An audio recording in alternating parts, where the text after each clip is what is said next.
Welcome back for a second round of Legend of Korra episodes from Season 2 called Spirits. Since it's been a while since the first round, Korra discovered that Tenzin and her father were the ones that had confined her to the south rather than Aang, and she understandably resents them for that.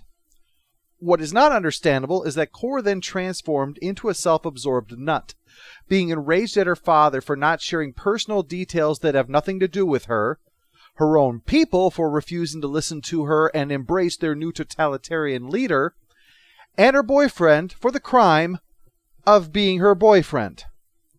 It's only when the aforementioned dictator, Unalaq, her father's brother actually, goes too far and rigs a trial to lock away her father that Korra realizes what a dick this guy, who blockaded the harbor and filled the streets with soldiers, really is.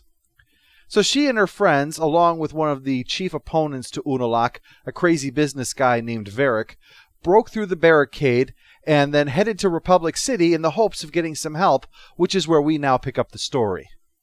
Word of the war already arrived before them. In fact, that night there's going to be a demonstration by the Southern Water Tribe to protest this unjust behavior, which means Mako is going to have to get back to work. Korra also plans to do her job, which is getting involved with the Peace March, which will probably turn more into the opposite of that, more of a war, running and screaming kind of thing. But little does she know that Unalaq is plotting against her at that moment. She is an integral part of his plans. That's why he did that boneheaded thing of getting on her bad side. So now he's got to go and get her and bring her back here, only he's too busy crushing the Southern Water Tribe under his boot heel to do that. So he's just going to have to put his two kids on the job of finding her.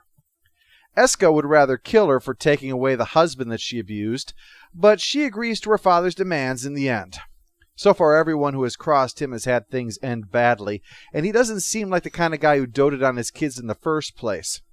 If you raise two kids in a shipping container with no entertainment but pulling the legs off insects, they would still be more personable than these two. But right now, Korra is busy leading that peace march, which has counter-protesters out there in support of Unalaq, so things could get ugly. And they soon do, but not from the direction you might think. Mako spots two guys sneaking out of the Southern Water Tribe Cultural Center and use a device in order to set off an explosive in there. What's more, when Mako chases them down with firebending, the one guy bends the fire right back, meaning he is not from the Northern Water Tribe because he's a firebender, and they don't bend fire up there. Mako recovers the strange device while Korra is putting out the fire, complaining to Mako about how out of control the North is, putting him in a real pickle. So far, he has gotten yelled at for not agreeing with her, for agreeing with her, and for asking whether or not he should agree with her.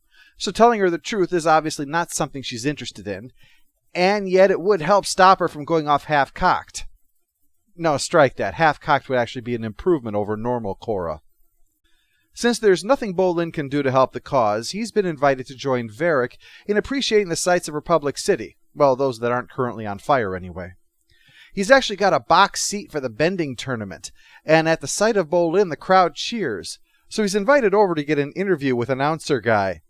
He's a little too open, though. Do you miss being in the ring? Well, I definitely don't miss getting hit with things all the time. And the humiliating losing. I mean, that gets pretty old. Sometimes I actually cry myself to sleep. And yet, compared to being married to Eska, that was a step up. By the way, I should make clear that they were not actually married. Bolin escaped first. And escaped is the perfectly accurate way of getting out of a relationship with Eska. Anyway, Bolin is figured out, and every time he loses the crowd, all he has to do is just blurt out some hometown spiel, and then they just eat it right up. Varric is very impressed by this and sees the public relations potential that Bolin has.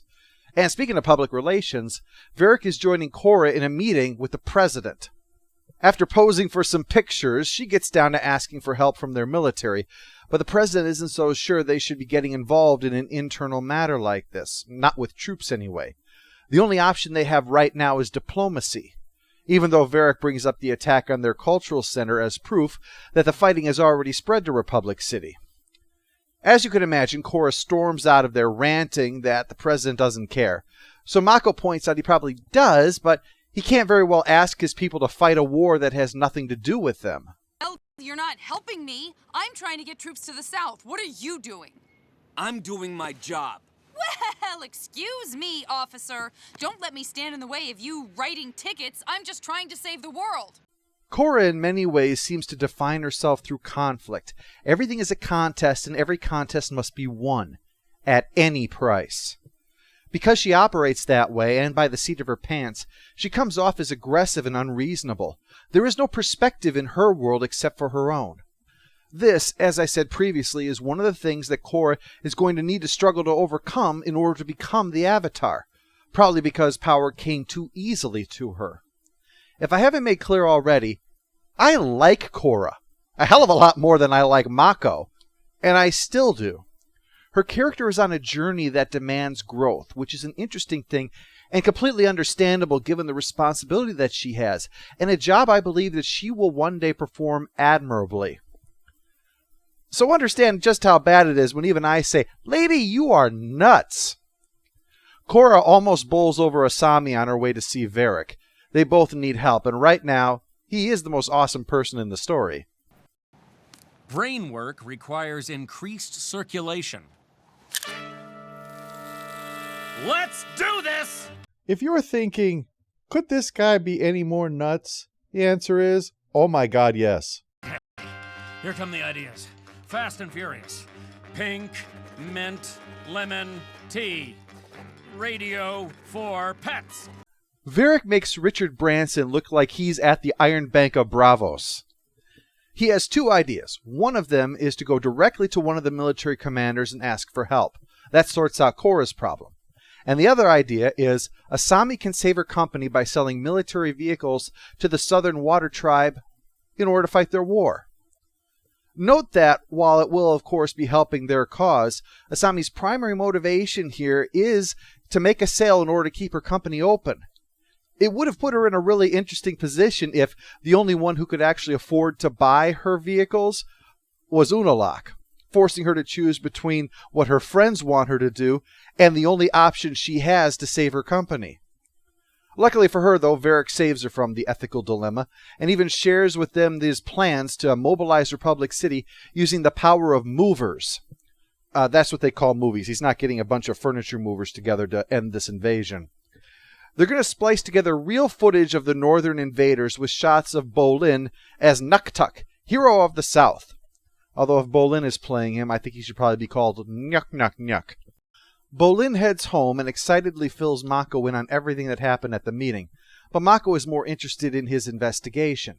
He identifies the guy that he had seen placing the bombs and informs two of the detectives, who are so impressed they advise him to interrupt Bei Feng's important meeting with the president. What makes a rookie beat cop think he can interrupt my meeting with the president? So far, every woman that Mako has talked to this episode has yelled at him. That's not a very good trend. Things are about to take a turn for the worse, if that were somehow possible, because the president stops by on his way out to talk to Mako and asks whether or not Korra or Varric are plotting something that could potentially harm Republic City. And sending its army off to pull them into a war would probably qualify. So as much as it kills him, it is his job to spill the beans to the president when asked a direct question. As much as it is for Korra to do what she believes is right when the situation requires it. Like going to General Iroh here and persuading him to, accidentally on purpose, maneuver his fleet into a position where they will get attacked and be forced to engage the Northern Water Tribe fleet. But the president arrives and tells him that his fleet better not be going anywhere or he is screwed. Iroh says that his hands are tied now. He'd like to help, but it's his job to obey orders, and Korra says she completely understands. So when she learns what Mako did, even though he'd like to help, but it's his job to obey orders, Korra says it's inexcusable. You always hurt the one you love, but maybe there's a point where you should stop. There's a subplot in here to remind us that Tenzin and his family exist, involving his son needing to train his new pet lemur to do tricks. It's pretty rough going, but Milo takes the lessons to heart. Train all the lemurs. Watch.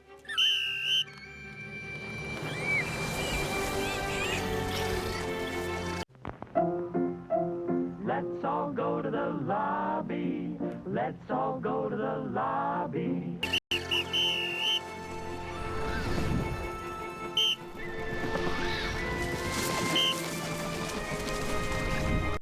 If this army was led against Unalaq, I can't decide if that would be terrible or awesome. Meanwhile, Korra storms into the police station and yells at Mako in front of all of his co-workers before kicking aside his desk. Well, I have a job to do too, only it seems like you're always standing in the way of me getting it done. Well, I guess if we're both putting our jobs first, maybe there's no room for our relationship. Let's all go to the lobby to get ourselves a treat. So, what? Are you breaking up with me? Why do you care? You hate him! Over the course of your relationship, I can't recall a single time when you two were happy by any metric. The only thing that makes sense is that you pursued Mako like a dog chasing a car that now has no idea what to do once it's caught it. Now, speaking of pursuit, Korra is now heading to the Fire Nation on Iroh's advice, hopeful that the Fire Lord might be willing to throw some support behind the Southern Water Tribe's war effort. Well, lo and behold, that's when she has a run-in with Thing 1 and Thing 2. A fight naturally breaks out, but it looks like all this activity has drawn the attention of an angry spirit. And despite Korra's best efforts, it's refused to be pacified, and there is no trace of her after the attack. Is she really gone? The answer comes in our next part with The Sting.